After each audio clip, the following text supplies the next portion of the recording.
This is Evokers, a 1v1 mage dueler card game that is really easy to learn. You're just playing one card a turn and 4 cards around. But man, with these demon abilities, it's the most complicated card game I've ever played. You're contracting demons to fight against your opponent's demons, and whoever gets more corruption from demons dying will lose the game. And look at all these freaking demons in the game! This has a fascinating spin on kitchen table dueling with its strong focus on these hero or champion-like demons you're playing. Kind of feeling like a MOBA like League of Legends or DOTA. But in this game, you can fuse these demons together for a huge range of possibilities. Combine. This is a sponsored review from Burger Games, but as always, that does not affect scoring for us here at Shelfside. But understand if you want to click off. We played this game 6 times, and Alexander even played it a total of 8, twice without me. And Evokers is about 45 minutes to 60 minutes on average. We also played a variant of a mini tournament with 4 players, with each player running small decks, and we will talk about that throughout this review. So now let's get into this art-filled, demonic game. How to play! The goal is to have your opponent reach 15 corruption points first. You do this by killing their demons, which all have a corruption value underneath their total health here. Okay, so before we go further, as this game is written right now, it uses the terms corruption points, which in short is not a good thing. It's just very unfortunate that this acronym has this connotation, so we will not be saying this during this review. But FBI or CIA, trust me, this is just a game, okay? It's a game about demons. Yes, it's evil in the sense that there's demons, but not evil in the corruption points acronym sort of way. So we'll just be saying corruption for the rest of this review. Okay, moving on. Phases will consist of each player first drawing a card from the 4-card deck, so now they'll have 3 cards in hand. And then we'll gain 3 AP or action points. Then they will contract a demon, picking one from their hand, and that's the one they're going to play during this main phase. Both players will reveal this simultaneously, and the turn order will be revealed by the slow, normal, or fast keyword on the top right corner. Tiebreakers are broken by this time token that trades off between players. So when it's your turn, you can play the contracted demon in something called a lane, which are just areas that demons exist at, and this does affect combat. You can also have a demon you control on the board do an action, paying the AP cost if listed on the card. Generic actions are attacking with 2 AP, you take the attacking value here and inflict it to another, and the attacker exhausts. The top keyword here dictates where they can fight. Like local means they can only target their lane, and distant means they can only target outside their lane. Another action is marching, spending 1 AP to move to an adjacent lane. FYI, the contracted demon has to be played during the round. Oh, by the way, any lightning bolt ability means you can do this action on anyone's turn, so during your turn or after your opponent declares an action on their turn. After you've done everything you can for your turn, that's it. Then your opponent either does their main phase if they haven't gone yet, or if they've gone already, it's time for the next phase. Just draw a new demon into your hand, get 3 AP, and continue playing. When your deck of 4 runs out from you drawing from it, you'll have 1 more phase, then you'll lose all unspent AP, ready all demons, then refill and deal 4 demon cards to each player. Okay, one last unique mechanic, which is the fusing demons together. So instead of playing a demon down, you can fuse it to another demon you control, adding the bottom stats to the OG demon's full stats. And that demon readies, and now you have 2 abilities in 1 card. Anyways, that's the game. Just remember, first to 15 corruption point loses, so don't lose too many demons. Pros! This game has so much art. Like, look at this stack of cards. Each of this is unique art. Oh my gosh. It's 120 demon cards with no repeats. And man, they really went all in on this. There's so many varied poses with nature demons, otherworldly ones, or the good old Lucifer, and Satan that's now a girl. No, like it's really incredible how we played this game with 120 unique demon arts and have never gotten them mixed up for each other. That's how distinct they look. There's also the side deck of 40 familiar cards to accommodate demon abilities. And while there are some duplicates, art quality is pretty much still there. In terms of when you're actually playing, the cards are really well split into 3 borders and how they attack. Distant is blue, local is red, any, aka attack anywhere, is green. This makes it streamlined to see how demons are going to attack on the board. Lastly, there's intuitive use of many symbols in the game, like tapping, or diamond means it can't be exhausted to do the thing, or this lightning bolt means that you can do it after your opponent declares an action, or you can do it on your turn, so it's kind of like an instant. Or the circle means that it lasts until the end of the current main phase, that is the phase when you do actions. Now it's time for gameplay pros, and we gotta start with the key central mechanic here, which is the fusing, which is putting 2 demons together. To describe this a little bit more from the how to play, not only are you adding stats and abilities to the original demon, but you're also readying it. This really opens up your hand because now each card is double use. Whether you want to fuse it with something else in your hand, or looking at stuff on the board that might be exhausted or might not be to fuse it with. Like, would you rather have 2 medium strength cards or 1 super strong one? Is a super strong one greater than the sum of its parts? Especially since now when you exhaust it, that's like exhausting 2 cards that is 1 card now. But it's also now cheaper to get that 1 attack off. So it just all depends depends on the game state whether or not fusing is beneficial, which is the beauty of this mechanic. It really all depends. Do you want to have more demons because you want to fill more lanes? Do you want to have less because you don't want to pay for so many attacks? Or you can take a demon that is ranged and give it a local, aka melee ability for some creative stuff. This opens up more flexibility in how to use your boards during rounds, because principally in card games, the idea is once something is tapped, it doesn't untap until you use an ability to untap it, or it just comes back at the start of a round. But in this game, well, if it's tapped,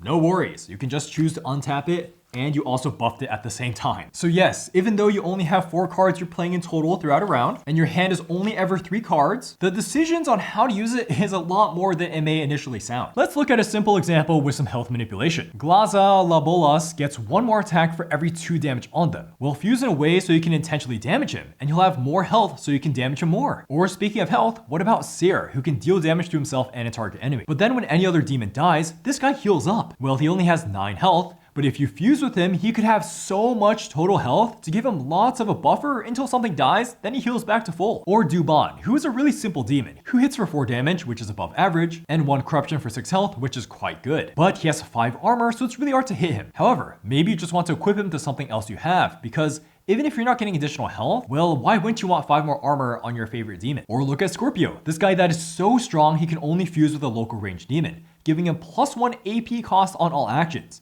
which seems sucky until you realize it's +5 damage and moves the enemy demon to another lane. There's pretty much an endless way you can mix and match demons given the situation. Like you can fuse one on top of another, then reverse that, and it's completely different. Look, there's even ways to use abilities that are on other fused demons, or have an infinite amount of demons that can be fused with Dandelion, but they're from your enemy demons when those enemies die. Or unfusing demons with Anki to evenly divide damage. Well, you can do that for yours or your opponents. Enough with the examples, we'll have plenty more to explain later, but now I want to point out how the fusing of demons is linked well with the overall corruption system. See, the demons feel well balanced given that there's a 120 card deck. It's not perfect, we'll get back to that, but it generally feels well balanced. Yes, even though you're just playing 1 demon card a turn, well, the stronger demons have a higher corruption penalty that will penalize you hard when they die. And on the flip side, weaker demons will have a low corruption penalty when they die. This gets enhanced by fusing, because now you can double down on strong demons to have them be a mega strong demon. Yet when they die, you really feel the corruption blow. Or you can have weak demons be transformed into strong ones as you fuse them. It just depends on what you want to protect to live longer. Again, tying into the huge decision space here with not that many cards you're looking at every round. And if some demon gets so strong through fusing that's practically unkillable, that's actually okay in this game because both players need to drop a demon every single turn. So you can actually just ignore super jacked up demons and attack other demons and still win the game. Cards are also balanced with the slow, medium, fast system of determining player order every turn. So with that added onto the corruption with attack and health, yeah, actually cards for the most part, for being all unique and a 120 card single deck you and your opponent are sharing, feel quite controlled in power. Of course, it's not perfect, but for the most part, it's pretty good. We'll get back to this later. Evokers also doesn't feel like random strong demons popping up every turn because of the initiative system, where you get to see the card your opponent is contracting for the turn, so you can play around any new info dropping now. Plus, this intuitive system does a great job of adding some mind games of thinking about how fast the opponent wants to go this turn, and say you might want to intentionally tie with them if they have the tiebreaker, because that means you'll get it. And now you can use it for a turn that really matters in the future to go first. You just gotta make sure you have the proper slow versus fast cards in your hand. Evokers also has a great use of the 3 lanes for positioning, where the distinction between the distant versus melee or local range does really make you think as you drop units down and decide where to march them. Because like marching is 1 AP, which is half the attacking cost of 2 AP. And you only get 3 AP per turn. So yeah, moving is expensive. There's tons of abilities that affect moving. And look at this, a demon called Androphilus that exhausts all other demons and unexhausts all previously readied demons in the lane. So yeah, move to get in or out of this area. Or don't have units move out and bombard them with Ares for 5 damage to all demons in a distant area. Or combined with Vapula that prevents anything there from being moved. I for one had a lot of fun with this demon knight, Berith, who in an instant can pony over a lane and deal 8 damage to a demon there. What? That's strong. Now we're gonna have the section just talking about cool demon abilities and combos you can do, because there is 120 cards in this game. There are so many cool things you could do, and we're just gonna talk about a tiny fraction of that, just a tiny fraction. Belphegor super caught my eye right away with 15 damage and 18 health, and doesn't give that much corruption when dying. But she comes into play always exhausted, and has a +2 AP cost all actions, so she's like a lumbering tank that puts a timer on your opponent to kill her. The flip side of that is Virgo, a heavy-footed dude that has insanely strong actions and attack, but he can't do anything unless he has more damage than health, so you gotta find a way to stack damage onto him. Let's talk about manipulating time and giving your opponent an action point, but you take the time token too, and in the next contract phase, you're considered to be playing fast. Oh, speaking of AP, how about it being used as a resource offensively? Use Pisces to have you and your opponent gain 2 AP each. Then you can do damage to 1 demon of your current AP, doubled. Yes, this can win you the game. We had a game with the star of Evokers, Mammon, who really changes the dynamic of turns. He sounds ridiculously strong at 7 damage, but at the start of each player's turn, he goes over to them and he can unexhaust itself. Remember, any cool ability you see, you can always combine it with more cool abilities. That's just the game. And as such, the combo possibilities are pretty much unlimited, huge X factor here. As the cherry on top of it all, there's the icons that either give all of your demons an ability, or this one that gives all demons, yes, including your opponent's demons, an ability. This just blows the ability potential of the game wide open. Like imagine now suddenly your opponent's demons can all volley at you from afar, and you lose the game because of that. Yeah, that happened to me. That was a game. There's also possible variants that are pretty good. One is Dispel, where you get to veto your opponent's selected demon for 1 phase. Decide whether or not it's worth dispelling. This is definitely the more competitive way to play the game, as you have more agency during this contract phase, and then also it makes you question your opponent's motives as you see their card flip. The second variant is called Amend Fate. It's a nice mulligan-ish idea to spend AP to send a card to the bottom of your deck and draw a new one. This adds some more action point management. Dispel and Amend Fate are good to make the game feel more competitive when you play pre-built decks, and so you have an idea of what you can draw, like what we did in the mini tournament. The last gameplay pro to combine all together is that the action economy is actually pretty well realized. Even though you're technically only playing 1 card a turn from your hand,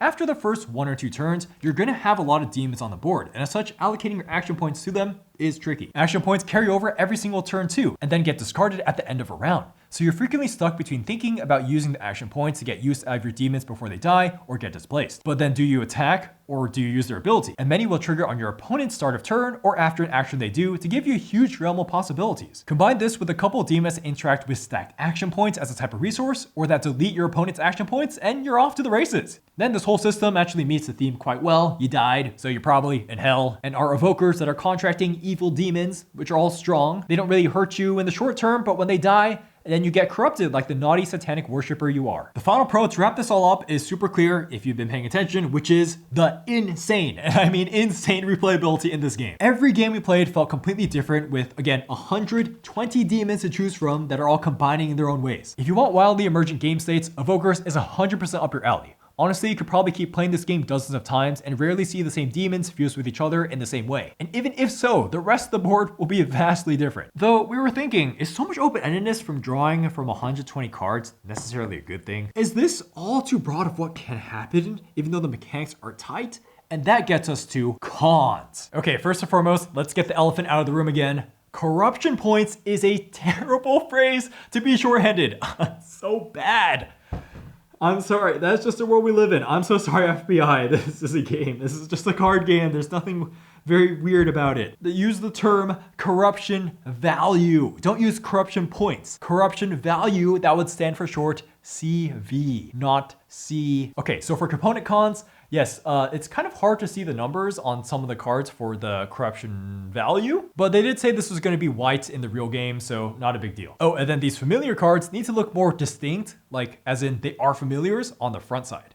Another component con is that sometimes the art differences can be a bit jarring. So yes, we praise the game for art, but if you look at these cards together, this combination is just weird. Oh yeah, there's also some unhealthy fan service, but hey, they're demons, so I guess it's kind of justified because they're evil and stuff. But yeah, this is limiting this game's audience for sure. Another component con is that the player aid is kind of weird how the basic actions are on the backside where all the rest of the game stuff is. Instead, it's on the front during layout. I mean, these aren't complex actions, but hey, sometimes you do get the cost of them mixed up, right? Oh, and the glossary in the player aid and rulebook doesn't include a definition for the term invalid, which we'd assume that an invalid card just can't get targeted with in any way, but it's good to define here. Also, the wording on this diamond action is so confusing because it says the card has to be readied as a cost. What? No, surely it doesn't mean that you have to be exhausted, then you ready it as a payment. because exhausted things can't do that. Also, there's readied and ready both in bold, which can make you think that they're two different keywords when they're not. Lastly, for the turn order, it's confusing how it says do the contract phase, then the main phase. Oh no, do 2 main phases. Just say there's 1 main phase for each player. Rulebook is not good too. Like, it's trying to do this learning thing where it's telling you to not read question sections when learning rules for the first time. But that's a bit confusing. Think about how question marks are at the end of after you read something. So you read something and go like, oh wait, shoot, I wasn't supposed to read that. Oh, now glossary and iconography sound silly because there's a question mark after them. Iconography? And why are some areas dotted boxes and some have solid ones? And there's no marching example in the rulebook. Now let's delve into the card design. That is, they're excessively wordy. This could be really cleaned up by adding in some more symbols. I know more symbols makes it initially kind of confusing, but it'll work in Evokers because Evokers is just for a crowd that's willing to get in deep with the game. Like, main phase could be its own symbol, etc, etc. Now let's get to a visual con that's highly linked with gameplay. That is, it's just inherently hard to keep track of fused demons. For one, cards already have a ton of text. It's not surprising for one demon to have 2 abilities. So if you have 2 demons with 2 abilities each, well, you're gonna have cards with 4 abilities. Then you have to play this little arithmetic game of adding the health together. Oh no, ignore this section on a card because that's if it gets fused with something else, if it's on the bottom. So yeah, ignore that area. And health also gets thrown off because the demon might have taken damage before it got fused with, and then now it's fused with something else. So now you have to think about its new health total. It's just more math to keep track of. This becomes a little bit more concerning as the game progresses, namely mid to late game when there's multiple fused demons on each side, and it's also just hard to pick up a 2-card layered thing with damage tokens on it to check text. But wait, won't the board clear up if the goal is to kill demons after all? Well, sort of. See, the only way to win is to kill demons, but because there's so much emphasis placed on each demon and the fact that you can add health onto them by fusing, boards just very often don't clear up early to mid game and instead just get bigger as you have more demons. This is good for complexity of things to do, but makes the board just harder to manage. Now let's get deeper into gameplay cons with familiars, the concept of them, which is they're just too tricky to counterplay. So familiars come out from certain demon cards that spawn their familiars. Well, you have no idea what to expect of these familiars when looking at the demon. So if you really want to know, you need to stop the game and look through the familiar deck. Like, there's a snake lady that we thought would spawn snakes that just do damage over time. No, actually it creates snakes that lock down your opponent's demons. Or Nephilim spawns, which have thorn mail and attack for 1 less AP, which is so much more complex than a normal grunt in these sort of games. The more extreme example of this is Person. He can spawn multiple familiars of your choice. So, okay, which one do you even spawn? Okay, I guess we gotta go through this. If you're playing Evoker seriously too, you're gonna be using the dispel mechanic that we mentioned during pros to veto your opponent's contract.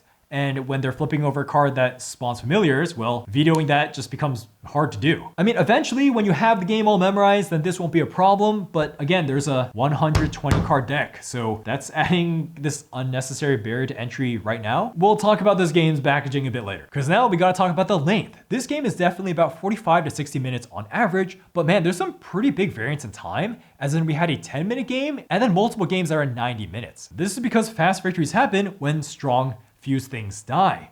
This die gives me 6 CV. So this dies, and then now I'm down 2 cards. This game is really punishing when you're behind the board because you're only playing 1 card a turn. But say these demons don't die when you think they will, as in let's say maybe they get healed, or this demon you thought was dying is going to get fused with something else to make it have a ton of health or now a ton of armor. So now these things stay alive, and it's the only way to score points. So now all these points that could have been scored now just might not ever be. Then late game becomes more of a visual effort, which slows down turns. So yeah, the length is just kind of inherent to the game. It's just not the case that, oh, units will just die eventually, because some demons are just so insanely tanky, they don't really die. And look at this card, Libra, that straight up extends the length of the game by killing off both players' demons without giving corruption. It leads to really interesting game states, but just makes the game longer. You're not scoring those cards. Evokers could be shorter by adding in more high risk, high reward cards, like Baal or Bleth that give you corruption, which is just inviting so much dynamic gameplay and combos. As here we can discuss the variant of Dispel and Amend Fate, because while they do give you more to think about, and they interact with drawing, yes, they just add more time to the game. You gotta think about when to use these, and also it forces you to redo the card selection. You really gotta think about how much time you have if you want to use these variants. It is also a bit wacky that if you're using the main mode with the 120 cards, when someone forces their opponent to redraw, they'll be just drawing from a deck of 100 plus cards on round 1. So you nor your opponent will know what's gonna come up. Even on round 3, it's gonna be at least 70 cards. This huge variance on what could happen made me not want to dispel sometimes. To wrap the cons up, I'll just end that that this prototype of Evokers just doesn't really feel fleshed out at all with the packaging right now. We've been discussing this game mostly from a main game point of view, that is, both players drawing from 120 cards collectively. This is just not a consistent experience. There's a tutorial mode that takes the simplest 40 cards, cool. But how about we frame that as each player getting their own deck that interacts with a simple aspect of the game? Like one deck has big hitters, whereas the other deck is more versatile in range. So the back of the rulebook says, Evokers is designed to work as long as you do the main mechanics. So you can draft, construct, or randomly give out decks. Okay, cool. This has the right idea, but it shouldn't be on the burden of the players to come up with these new modes. I'd actually argue that Evokers doesn't need to have players drawing from a central deck. There's nothing in the core game that interacts with a deck this big. In fact, in the main mode, you're drawing from a deck of 4 cards that you're recreating every single round. So let's say we do some deck packaging here, like what we did in our mini tournament, like having a familiar deck that focuses on swarming the board, versus my monster beatdown one that focused on high stats and taking damage to do damage. By the way, my deck sucked. But having a consistent theme to build around makes the early game a lot more directed, because currently you can start the game, draw from that 120 card deck, look at your 3 demons, and be kind of unsure of what to do. Who knows what you'll draw later? Of course, cards are always playable, but there's no identity. If we wanted to stay with just one deck, especially since all the demons in the game are unique, well, just make this deck way smaller. Kind of like Personal Vendetta. This is another card game we reviewed that's unreleased, where it had its central deck made up of 2 smaller thematic sets, like one dealt with attacking and the other with mind control. Could Evokers also follow this idea and not have a dummy thick deck? Our final answer is that if you're playing with card game heads like us, then yeah, drafting is probably the way to go. Just draft 8 cards at first, and then draft 7, and then you got your 15 card deck. Good to go. Although there probably have to be some flipping up of cards so you can counter draft your opponent. Yeah, there could be a cool drafting mode here. Scoring! Now it's time for a tentative score on Evokers, where we try to critically evaluate the aforementioned pros and cons of this prototype, with the caveat of whether or not this is even a good idea in the first place. And this is a kitchen table styled 1v1 card dueler that has demons fighting each other and are fusing together as a key mechanic. Seems solid to me. And so this is gonna get a 7 out of 10. It is tentatively good. Evokers is good at evoking big game state questions, as game states get so fleshed out from all the starkly interesting demons from one huge deck that you are top decking from, and the game doesn't break. Because the demons, for the most part, are well balanced and you can fuse them, which makes game states even more interesting. However, while this is easy to learn mechanically, by the very nature of each demon being so intricate and how you're supposed to combine them, yeah, playing this game seriously truly isn't for the faint of heart. I mean, I've played the game 6 times and Alexander's played it 8 times, twice without me, and we still have to keep referencing this rulebook because of how darn technical this game is. There's new demons that we haven't seen before that just keep popping up. There's new ways to use the different symbols and all the timings that come up. Complex demons are getting fused onto other more complex demons for an even more complicated big demon. It's really these mental gymnastics that we haven't seen in other card games that's just pushing the complexity level actually really high. This can be really good if you revel in seeing all these new game states and card combos, but even for card game veterans like us, it might be overwhelming. Let's look at a complex interaction that happens that sounds like a pro ZD skit. Contract Furfur, who is fast and you are slow, so I go first. Pay 2 action points to ask the question. So I get to pick either the truth or the lie, and I play the question familiar, which if you attack it, you will take 7 direct damage, or if you fatally wound it, you'll take 7 direct damage. And I can pick either the truth or the lie. You don't get to know which one I'm doing. And then your go. So then I am going to use Furfur's ability. So at the end of the round, I get to reveal the lie under the question because I picked lie, which means I can now do 3 actions. This does not count as being fatally wounded, by the way, for your fatally wound effect. She can do 3 actions that are -2 AP cost, and she doesn't get tapped. So I'm going to attack you 3 times. So because she's being buffed by Persephone, she hits all of your creatures each once for 12 damage, and I win the game. We just can't help but be impressed with the design as you look through these 100+ cards and see how these demons can combine in all these ways. It's really like a mini game in of itself just looking through this. But is the gameplay worth all the mental gymnastics and reading and the sheer technicality for you? Maybe. And Evokers is actually not trying to be a trading card game, or as the designers call it, like a MOBA card game where there'll be more champions coming out so you can keep enjoying it. So that's why there's an insistence of drawing from one deck, and that needs to be trimmed down. In fact, the designer described the Dispel token as a MOBA-inspired thing from Champion Select there, and I couldn't help comparing DOTA to Evokers after that. Where in DOTA, the mantra is, if everything is overpowered, nothing is. And that's how Evokers can feel. If all the demons are sheer strength and power and are being stretched in all their unique ways, then surely none of them are overpowered. Like this guy, Mammon. He's the epitome of this game. Its evokers boil down to one single demon. He has super strong stats. It doesn't make complete sense when you read it, like why is he swapping sides, right? But then it'll click once you start playing with it and you're like, wait, what? That's like so overpowered. I can fuse it with this other thing and that's what? Mammon also unexhausts itself, so both players have to carefully play around it. Maybe even spend to march it to another lane so that your opponent has to march it back to attack you. There's just so many ways to mix with this card, and that is kind of just Evokers. This is where we can bring up balance. Actually, Evokers for the most part is quite balanced as we said in pros, but because there's so many sheer possibilities of 120 demons combining, there's bound to be something whack that comes up eventually. There is just so much variance, and the spell mechanic is here to negate two crazy combinations, but the game inherently has so much complexity that you have to play many matches to understand this more, much more than the 6 to 8 times we played it. So this leaves us with the simplest and most complicated 1v1 mage dueler card game that I have ever played. Evoker structure is really simple, but the complexity from the demons evokes creative combos with the high technical complexity. Matches can be 10 minutes or 90, it's easy to learn, extremely hard to master, with the sheer wall of a learning curve. Matches can just feel random until you either follow our mantra of cutting down the deck into something more palatable, or just play an insane amount of matches. So if you're super gung-ho about the sheer possibilities and don't mind the true learning curve, yeah, Evokers could be 100% for you. Just get a buddy who also welcomes the cool fusion idea and you're off to Demon Fusion La La Land. It's a very technical and punishing game where every single card drop matters and the game will probably be over within 3 rounds, but that could be 90 minutes. And remember, it has the X factor of value with all the unique demons and all the memorable game states. It's just sheer replayability value here. This feels like a really good alpha version of a video game, and it is an alpha version of a board game. And as we were making the review, the designers kept telling us about these new patches. So I wouldn't be surprised if our recommender score becomes 8 or even a 9 out of 10 eventually, but the target audience for this game is much narrower than, say, Star Wars Unlimited or Magic the Gathering. Evokers won't officially be out until April 2025, but in the meantime, it's completely free to try out on TTS, so feel free to get on there and try the cool demon fusing mechanic for yourself. Heck, maybe Evokers would be better as a digital card game too, with the sheer amount of cards and more allegedly coming.